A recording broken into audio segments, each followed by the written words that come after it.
कैसे हो प्यारे बच्चों। क्या आप एक मजेदार सी कहानी सुनना चाहेंगे? तो मैं आपके लिए एक ऐसी ही कहानी लेकर आई हूँ, कक्षा 3 की टिप टिपुआ। तो आओ शुरू करते हैं। एक थी बुढ़िया, उसका एक पोता था। पोता रोज रात में सोने से पहले दादी से कहानी सुनता। दादी रोज उसे तरह तरह की कहानियां सुनाती। एक दिन मूसलाधार बारिश हुई। ऐसी बारिश पहले कभी नहीं हुई थी। सारा गांव बारिश से परेशान था। बुढ़िया की झोंपड़ी में भी पानी जगह जगह से टपक रहा था। Tip tip tip tip.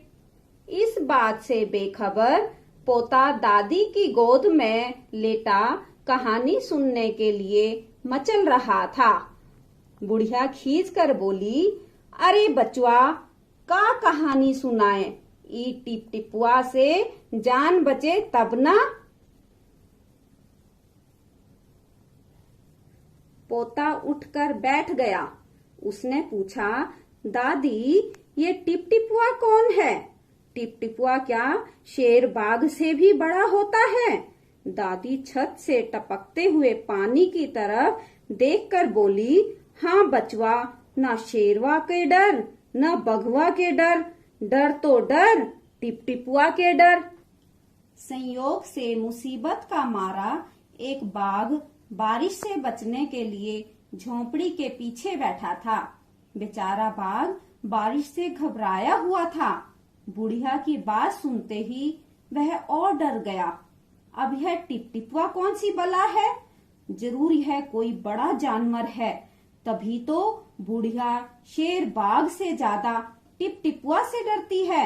इससे पहले कि बाहर आकर वह मुझ पर हमला करे, मुझे ही यहाँ से भाग जाना चाहिए। बाघ ने ऐसा सोचा और झटपट वहां से दुम दबाकर भाग चला। उसी गांव में एक धोबी रहता था। वह भी बारिश से परेशान था। आज सुबह से उसका गधा गायब था। सारा दिन वह बारिश में भीगता रहा और जगह जगह गधे को ढूंढता रहा, लेकिन वह कहीं नहीं मिला। धोबी की पत्नी बोली, जाकर गांव के पंडित जी से क्यों नहीं पूछते? वे बड़े ज्ञानी हैं, आगे पीछे सबके हाल की उन्हें खबर रहती है। पत्नी की बात धोबी को जच गई। अपना मोटा लट्ठा लेकर वह पंडित जी के घर की तरफ चल पड़ा। उसने देखा कि पंडित जी घर में जमा बारिश का पानी उलीच उलीच कर फेंक रहे थे। धोबी ने बेसब्री से पूछा, महाराज, मेरा गधा सुबह से नहीं मिल रहा है, जरा पोथी बांचकर बताइए तो वह कहाँ है? सुबह से पानी उलीचते उलीचते पंडित जी थक गए थे।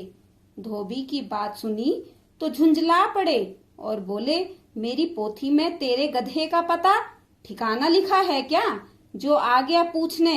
अरे जाकर ढूंढ उसे किसी गढ़ाई पोखर में। और पंडित जी लगे फिर पानी उलीचने। धोबी वहां से चल दिया।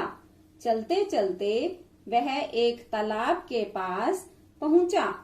तालाब के किनारे ऊंची ऊंची घास उग रही थी। धोबी घास में गधे को ढूंढने लगा।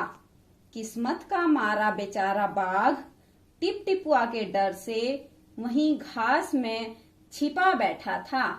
धोबी को लगा कि बाघ ही उसका गधा है। उसने आव देखा न ताव और लगा बाघ पर मोटा मोटा डंडा बरसाने। बेचारा बाघ इस अचानक हमले से एकदम घबरा गया। बाघ ने मन ही मन सोचा, लगता है यही टिप टिपुआ है। आखिर इसने मुझे ढूंढ ही लिया।